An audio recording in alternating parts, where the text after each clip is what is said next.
So I wanted to stay on the immigration because if you were in the U.S. Senate, you might be voting on issues, of course, far beyond the borders of Texas. And I wanted to look at Arizona now with a related story.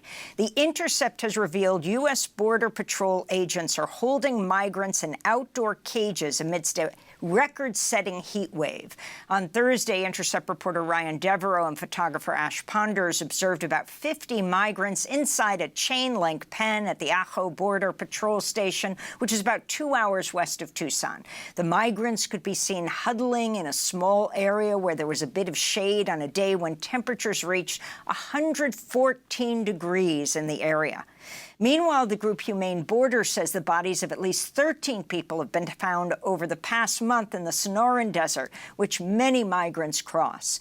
In addition to State Senator Roland Gutierrez, we're joined in Tucson, Arizona by Ryan Devereaux, investigative journalist for The Intercept. His new piece headlined, "Border Patrol is Caging Migrants Outdoors During Deadly Arizona Heat Wave." Ryan, welcome back to Democracy Now! Please describe what you've seen. Thanks for having me, Amy. Last week, I got a tip that the Border Patrol was holding migrants outdoors in some sort of enclosure at the Ajo Border Patrol Station, and this was surprising for two reasons. Anybody who knows anything about the desert in southern Arizona knows that this portion of the desert is as deadly as it gets, and as you mentioned at the top of the show, we are right now experiencing a record-setting and deadly heat wave. So I drove out to the Ajo station with photojournalist Ajo Border. As you said, it was 114 degrees that day.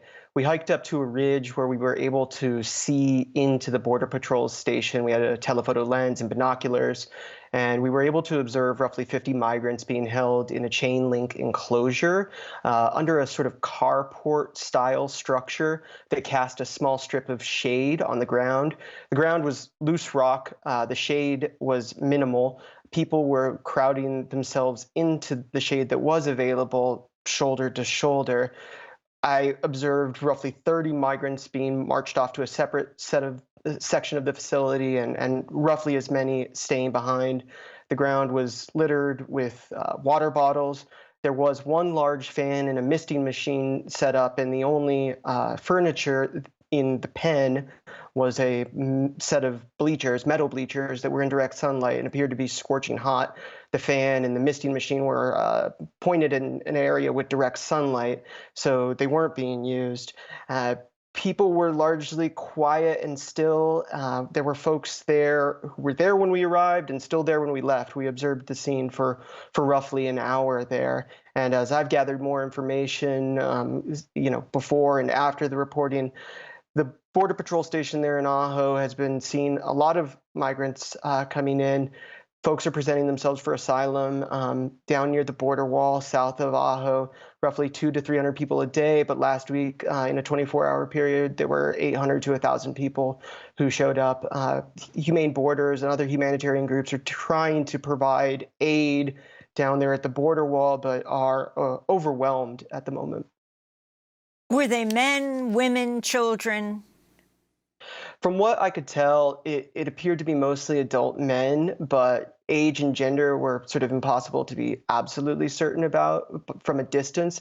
But the 30 or so migrants who I saw marched off appeared to all be men. However, at the border itself, there are absolutely families showing up, children showing up. And as you mentioned at the top of the show, in the past month, the remains of 14 migrants have been found in the desert, and that's, on top of the 4,000 plus that have been recovered over the past 2.5 decades. And all border researchers agree that that is certainly an undercount. I mean, you really can't overstate how deadly this ecosystem is. And when you combine that with the heat wave that we're experiencing now, it's absolutely a recipe for disaster. You write, Ryan, on Wednesday, officials in Maricopa County, north of Ajo, reported at least 18 people have died from heat in Phoenix this year, with 69 other cases under investigation. We're not talking about uncomfortable heat. We're talking about deadly heat.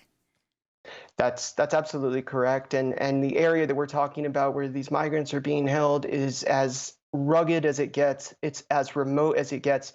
And even under normal conditions in the summer, this is a part of the desert that you absolutely do not trifle with.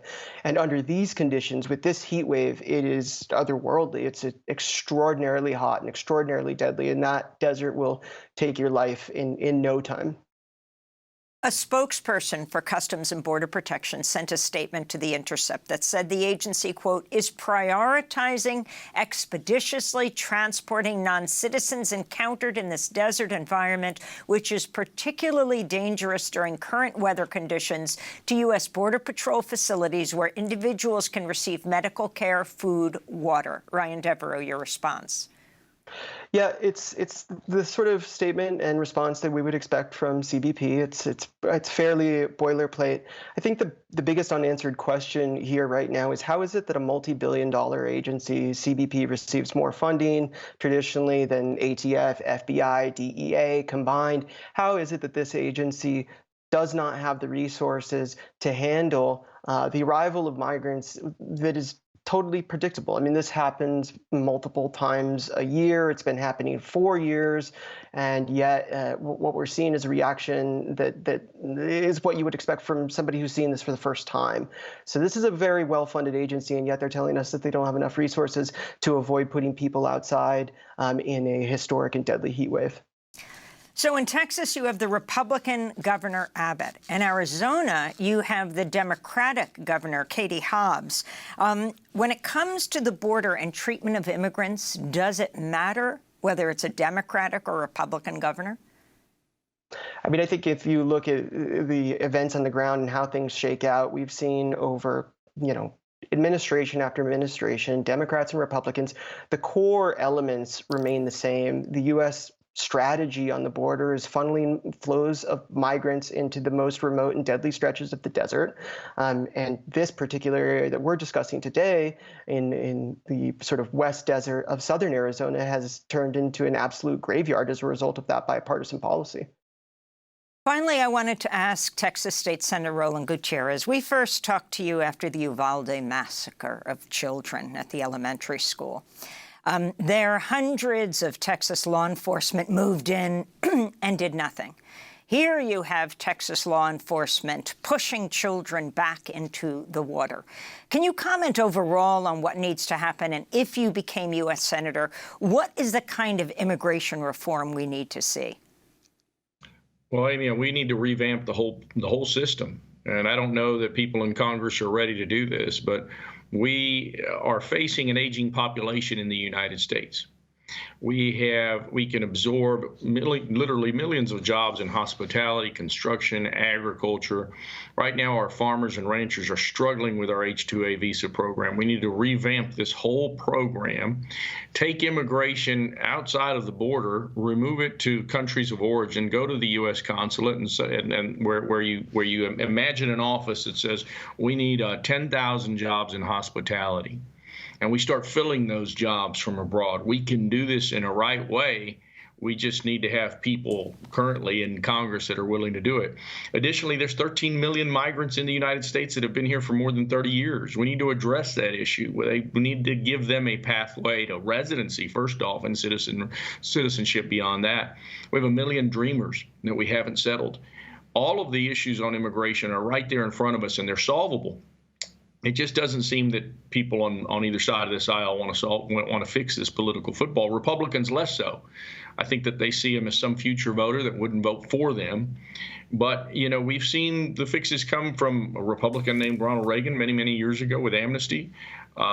We have to get down together and figure this out. Every association of business, chamber of commerce, and agricultural group across this country wants to solve this problem. It can be solved if we do it in a smart way. Democratic Texas State Senator Roland Gutierrez now running for the U.S. Senate against Republican Senator Ted Cruz. And Ryan Devereaux, reporter for The Intercept, based in Tucson, Arizona. Ryan, we'll link to your new piece. Border Patrol is caging migrants outdoors during deadly Arizona heat wave.